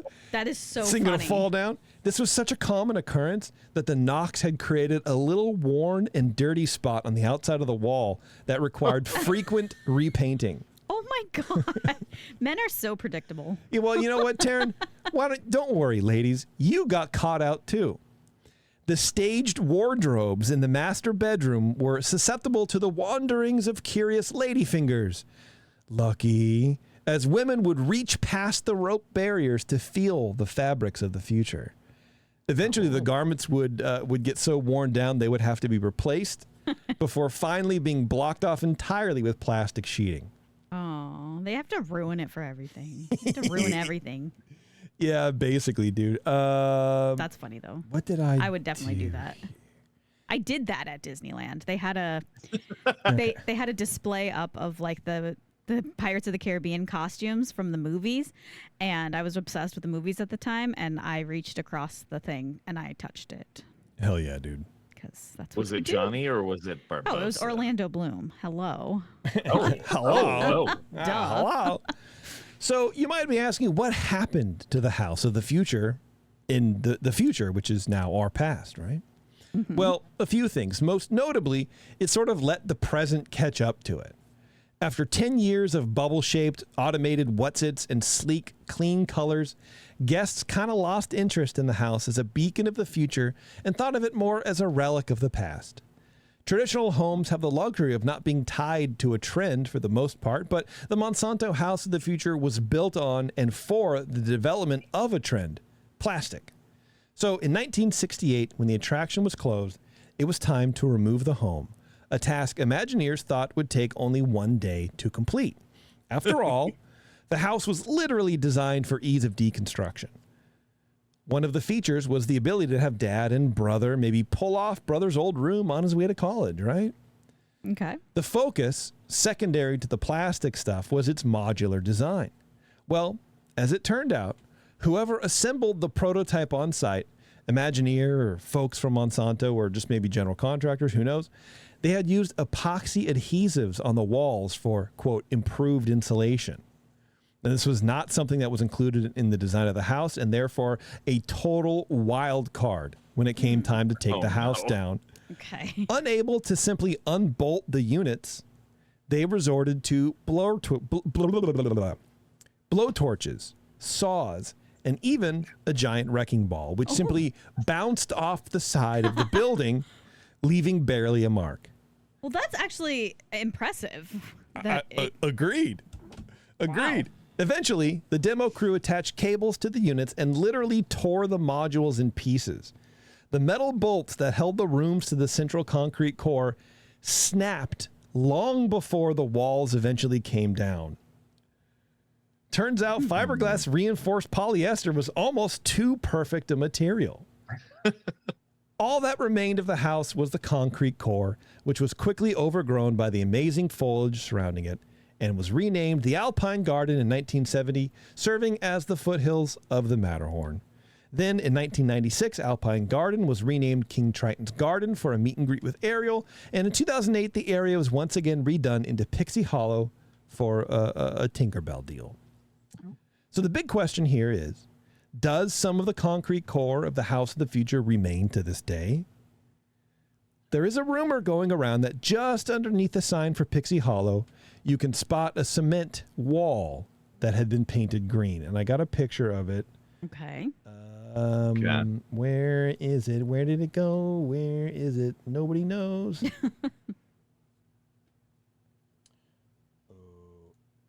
See, why aren't you there? I see you in the thumbnail. Oh, no. Uh-oh. But I don't see you. Bro, you're in the thumbnail. I see you in the thumbnail. So why are you not doing the things that you're supposed to be doing to me? Please. Dear.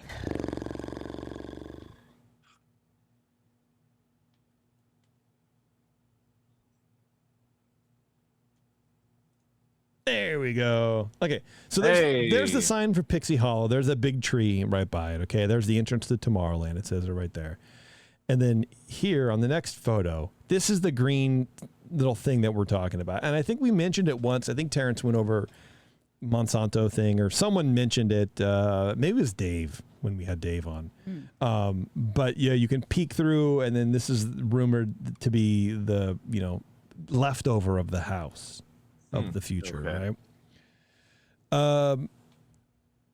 I've always heard that this green wall is left over from the central core of the house, a small remnant of the greatness of chemicals.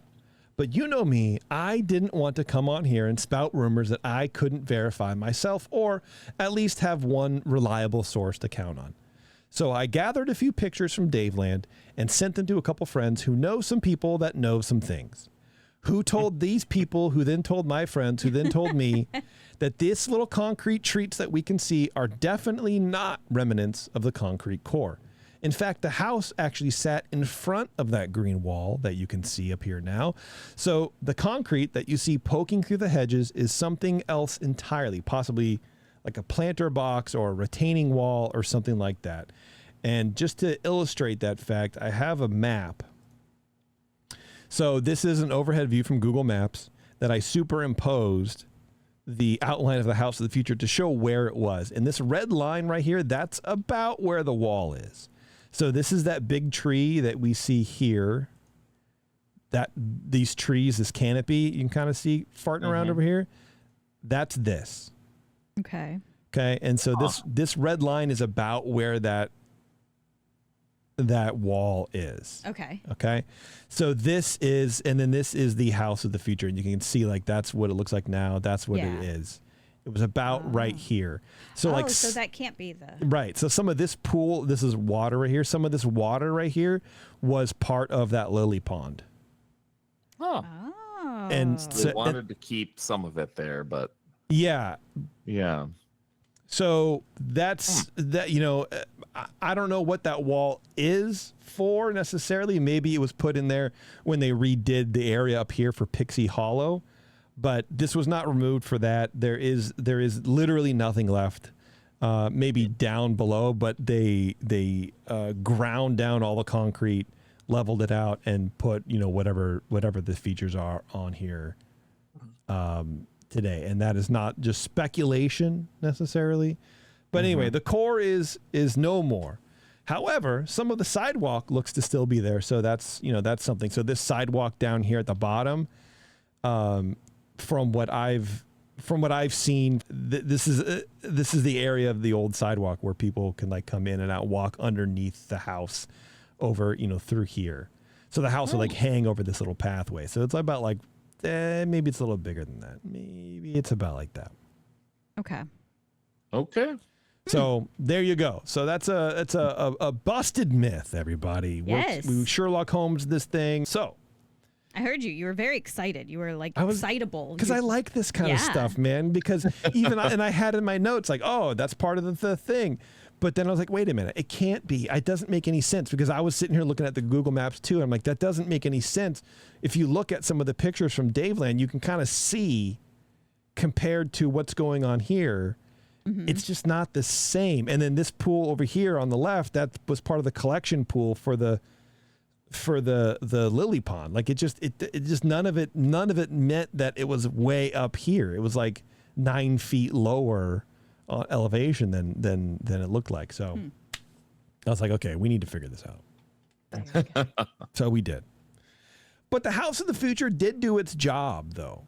A survey at the time documented 67 rigid plastic buildings completed between 1956 and 1969, with the numbers slowly increasing year by year. Prototypes, most of them, but at least one had entered limited production. And that house is called the Futuro House.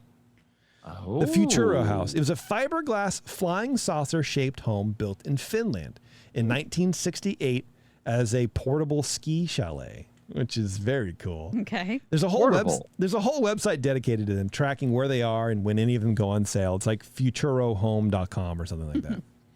So I thought that was kind of neat. And it's literally like, you guys, if you look it up and you see it, like you've seen them somewhere on like, retro pop culture TV shows or on the internet somewhere. You've seen these. It's literally like a jelly donut with oval windows around the center. And it looks like a friggin' spaceship because it's on like stilts, and like the steps go down from the. It looks like a spaceship. Yeah, it looks great.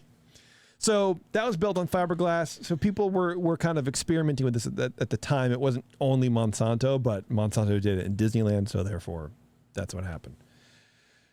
Monsanto's advertising bid paid off. They estimated that 5 million people visited the house per year.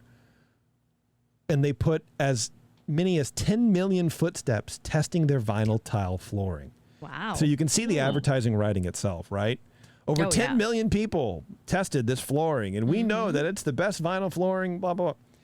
In 1957, Monsanto claimed that due to all the press coverage about the house and the guests at the park, about 500 million people had been exposed to stories about the House of the Future.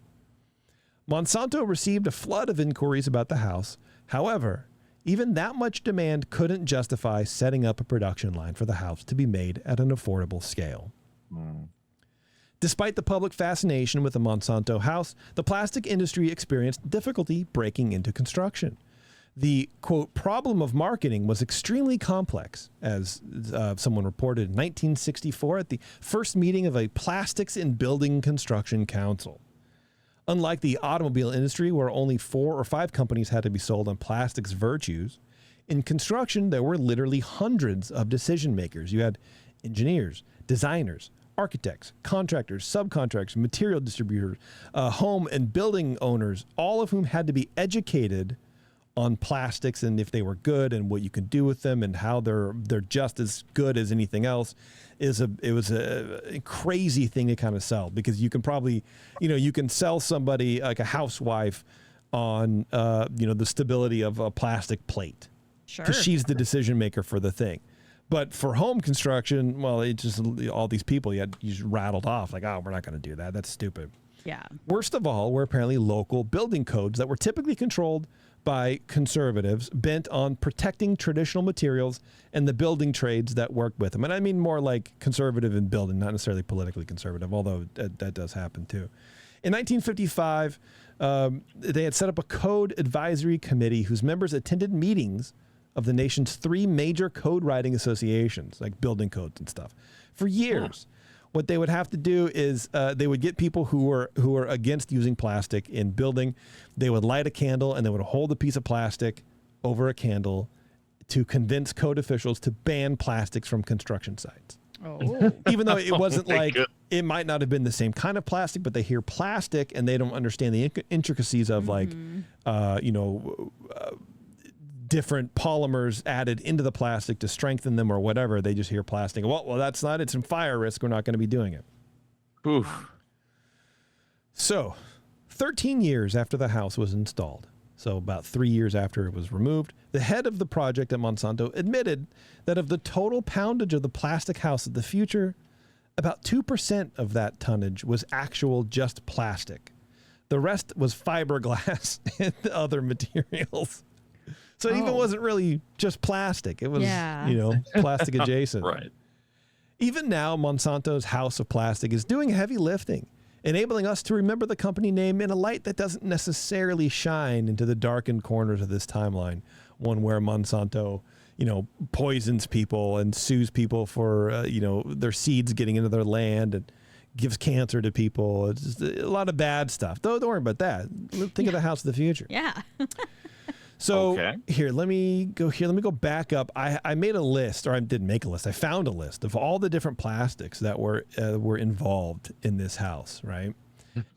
And I only researched some of them because it's a lot. But you have something called cellulose acetate, Ultron vinyl films and sheets, Steinmer vinyl and styrene textile sizes, script-like melamine, urea, and styrene paper finishes, Saflex brand vinyl butyl laminated glass, Resolume melamine and urea textile finishes, Resinox phenolic and resorcinol adhesives, Resamine melamine and urea formaldehyde resins, Polyflex brand styrene film and plastic sheets. You had vinyl chloride resins, Monsanto polyethylene, Monsanto Pinto wood preserve, blah, blah, blah, blah, blah. Something called Gelvatex polyvinyl acetate paint base.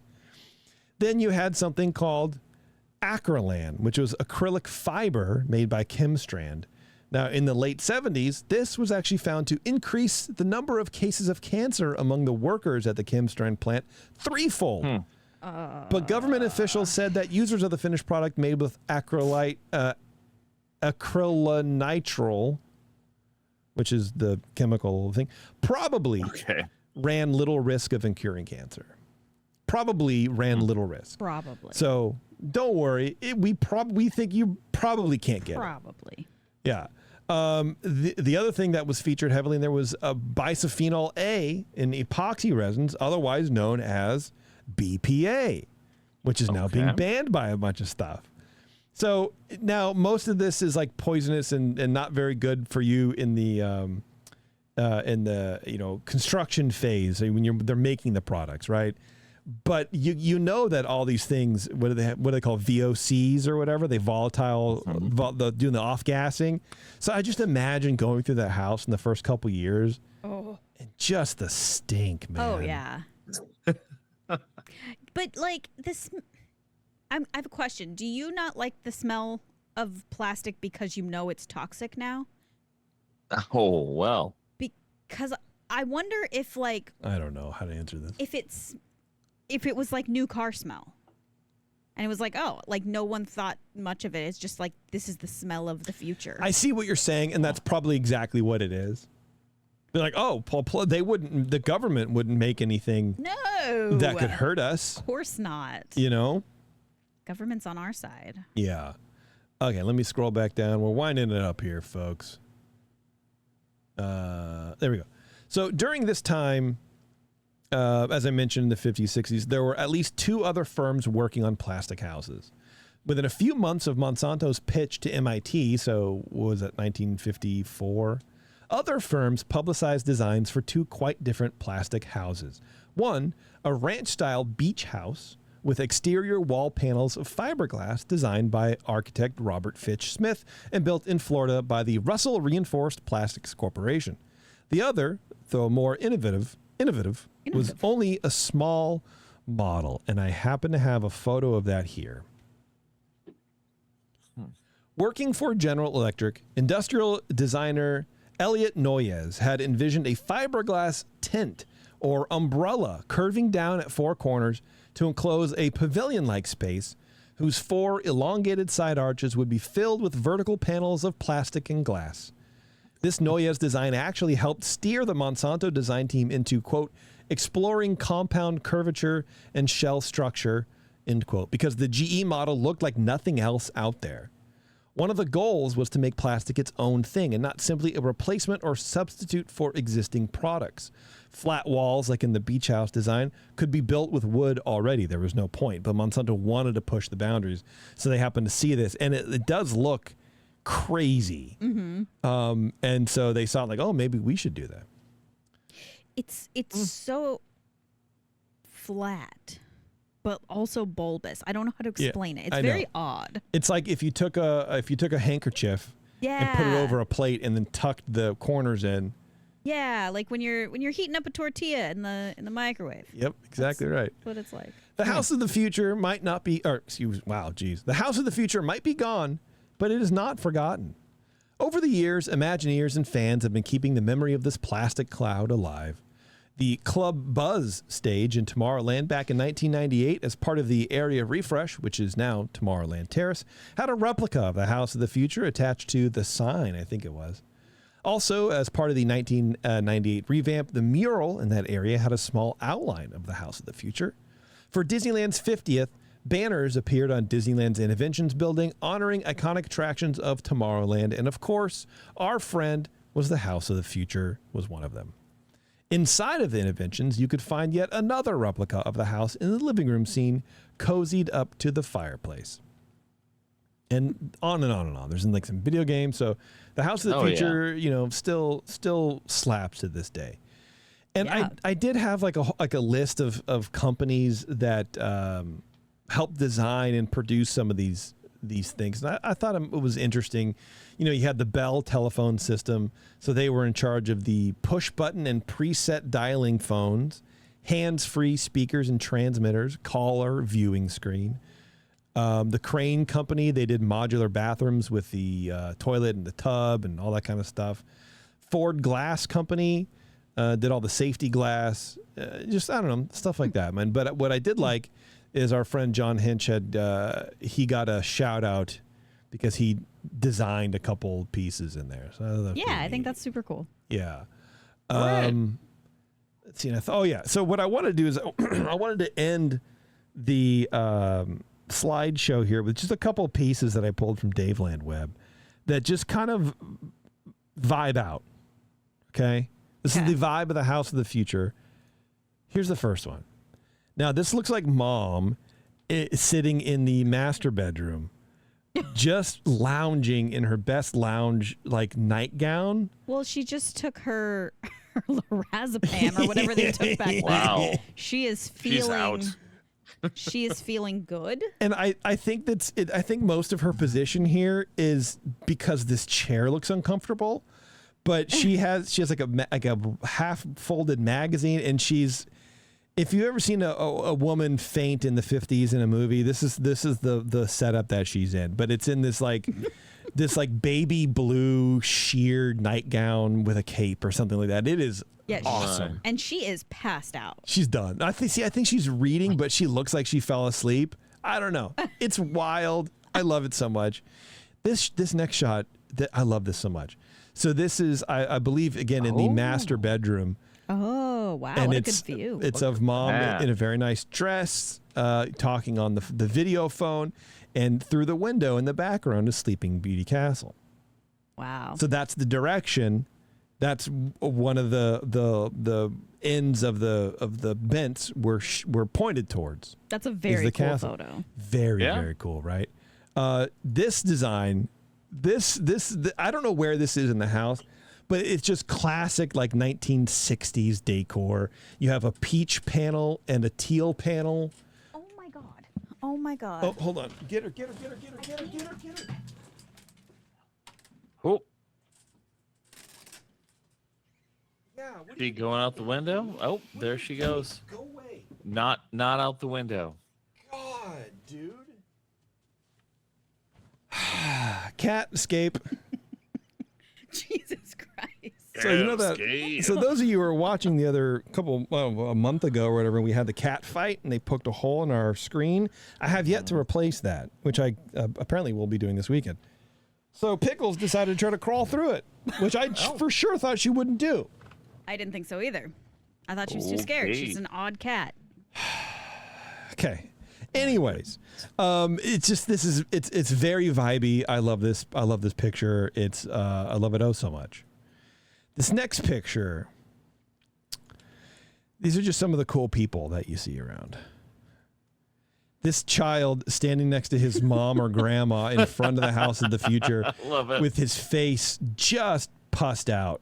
He is not happy. No. This young man is not pleased at all. You could just see it. And then the white socks with the black pants and the black shoes. Yeah. Love it even more. I think that's his feet great. Probably hurt. Oh, my God. This man right here definitely will not be stealing your garbage at night. What is he doing? So there was like at some point, I don't know, I should have looked a little bit more into it, but like in front of the house of the future, there was like all these flag poles, and I guess they had just like flags of different states maybe or something like that. Okay. Yeah, it was the states initially. Yeah. Okay, there you go. So this is right between Oregon and Minnesota, it looks like. Hello, I make the state flags. Yeah, and this guy is probably, I don't know, 15 feet, 10 feet away from the house.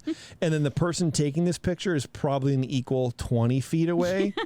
It's just so crazy. And he's just in a mustard colored sweater and just staring very awkwardly. And I love it so much. Yeah, that my grandpa, that looks like a picture of my grandpa. Like that is exactly how he dressed. What if it was, dude? Was that his first photograph ever in the history of photographs? This next one is probably one of my favorite. I mean, these are all my favorites. It's hard to pick which one. It's a Japanese family. Now this old man and this older lady are like on the grass, which it looks like you probably shouldn't be on the grass. And maybe kind of facing Matterhorn in the back, and Monsanto House is on the right-hand side, and their son or something is taking a photo, and someone's taking a photo of him. It's really styled nicely because the old man has a cane. Of course, he has a suit on, a nice hat. They look like they're about to go to church or something like that. So elegant, yeah. Yeah, and it's the composition of this photo is really great too. Yeah, it's a really good photo. This last one is so what they used to do for Christmas and stuff every now and then is they would kind of like dress up the area. One photo I didn't include, they put a massive bow and ribbon around the house of the future. So in the seams between the two bents, that's where this big fat ribbon would be with like a big bow on top, and it's really cute. Awesome. But this picture is great because Matterhorn's in the background, and then you have the house, and then in front of the house you have all these what I can presume are aluminum Christmas trees, the fake aluminum late 50s Christmas tree. Oh gosh, yeah, I love that. It's so cool, dude. It's all a vibe, and it matches perfectly. Yeah, it is. And I believe that's it. Let me make sure I got my notes. That's it. That is the story of the house of the future, everybody. That's amazing. That's wild. I love it. That was cool. I had a great time researching that, man. Cool. That was fun. That's that kind of stuff is fun for me. Yeah. Especially because we got to prove a rumor incorrect, That's my favorite thing to do. Very cool. Yes.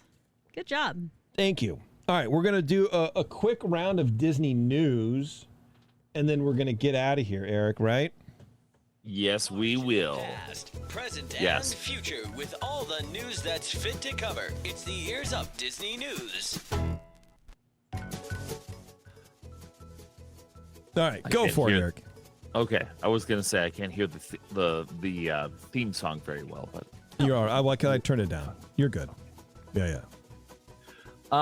So, both of you, yes, you've been to Walt Disney World. Yes. You've ridden on the rock and roller coaster starring Aerosmith, right? Correct. Yep. Absolutely. I loved it.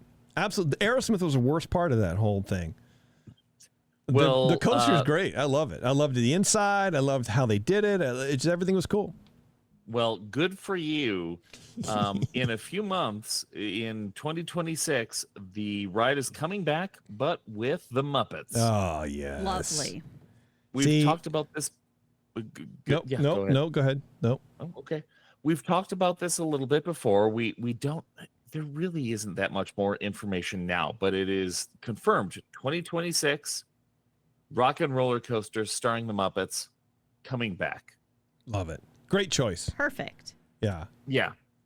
It's they've got a whole backstory that's ridiculous. The new owner of the Muppet Theater is J.P. Gross. He puts the G in G-Force, which was the original studio name, G-Force Studios. It's layers on layers. It makes no sense. It doesn't matter. No. Well, it's also the Muppets, and I feel like you can get away with not making sense. Right. You know? Yeah. It's going to be amazing, and you're going to get your VIP passes. You're going to take your super stretch limo through LA. It'll be great. Nice. Can't wait. It's next year. I guess I have to wait. Yeah, I guess you do. Sorry. Really sorry. I guess the main event. You don't want to talk about this, do you? Well, no, I do want to talk about this. Okay. All right. Because there isn't that much to say. That's why I wanted to preface it with something that was a little bit more interesting. Okay, sure. But yeah, Disneyland Resort hotels have often had this bonus where you could go into the parks an hour early, and they'd alternate between which ones you could get into DC or Disneyland. But starting January 5th, 2026, we're saying goodbye to early entry. We're saying hello to a free lightning lane. Okay. So early entry is going away. Sorry? Early entry is going away.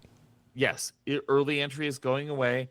We're going to open up at the same time, but whichever park you go into, you get your lightning lane. But it's part of the it's the group of lightning lane multi-pass attractions. So we're not talking Rise of the Resistance, where you still have the single lightning lane. We're not talking Radiator Springs Racers, where you also still have the single lightning lane. This is going to be part of that multi-group, but you don't have to pay for it. You don't have to pay for...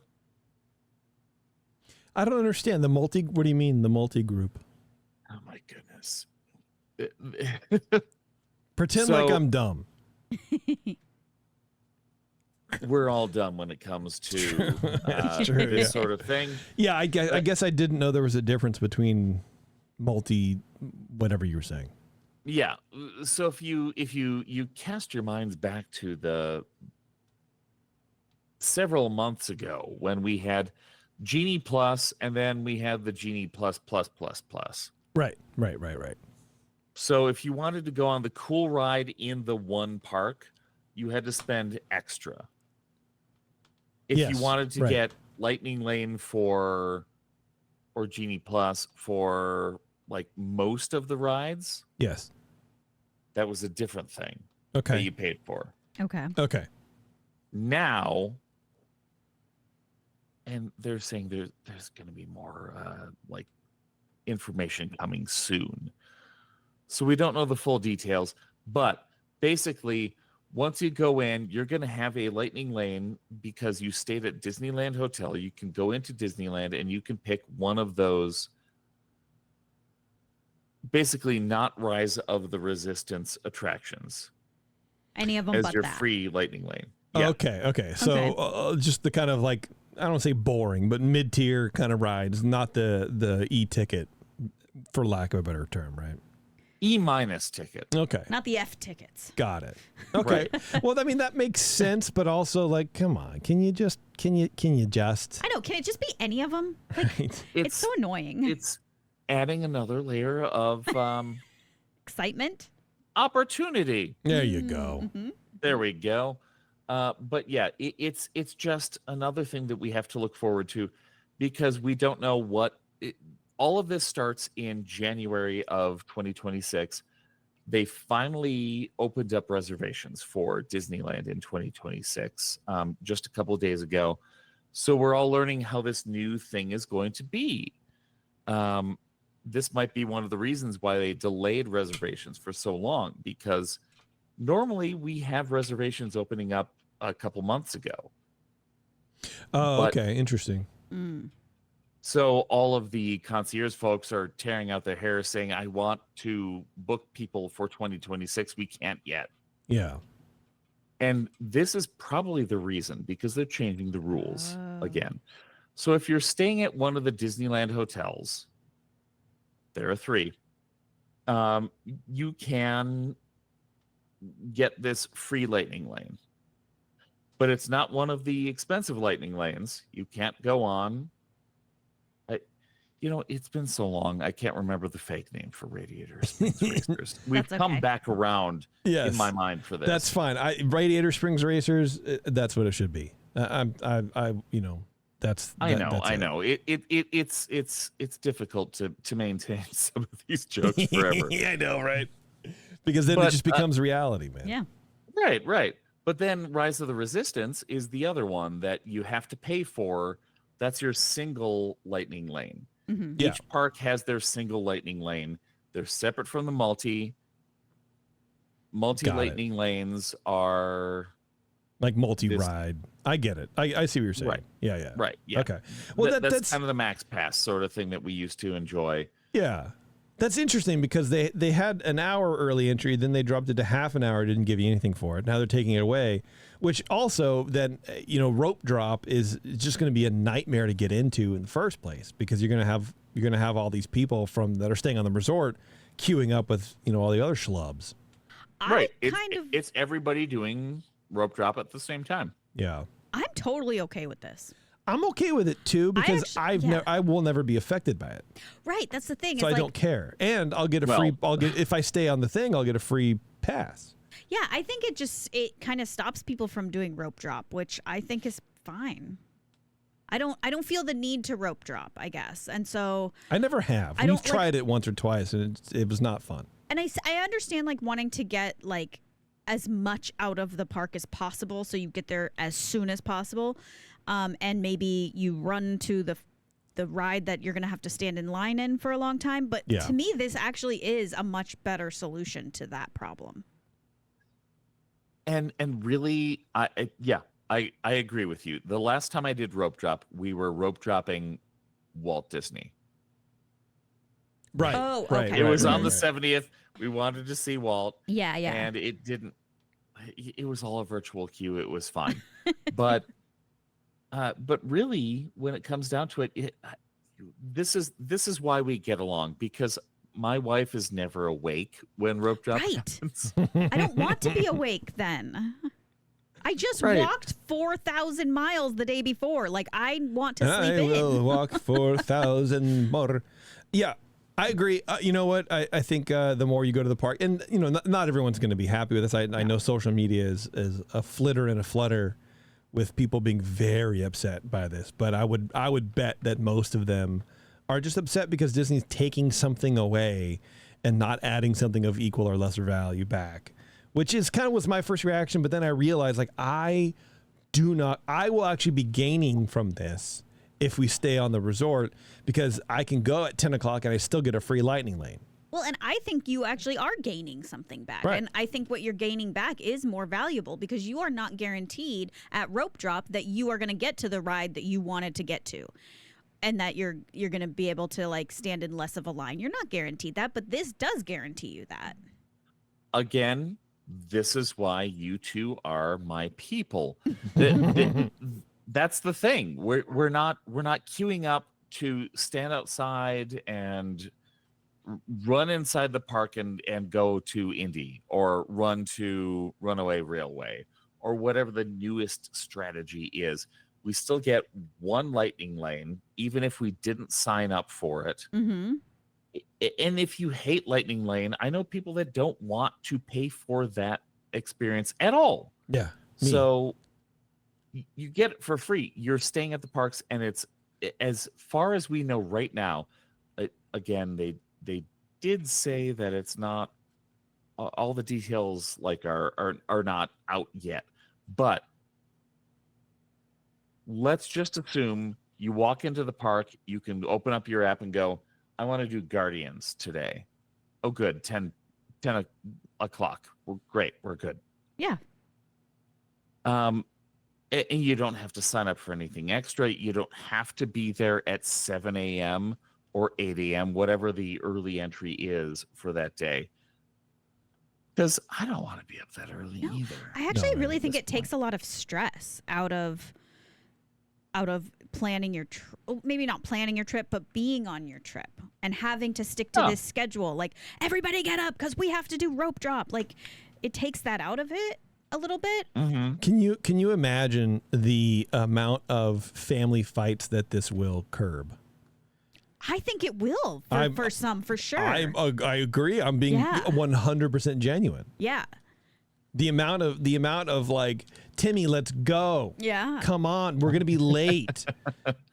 We don't need to do that anymore, folks. We don't need to do that. And to be honest with you, look, I love Disneyland. That's fine.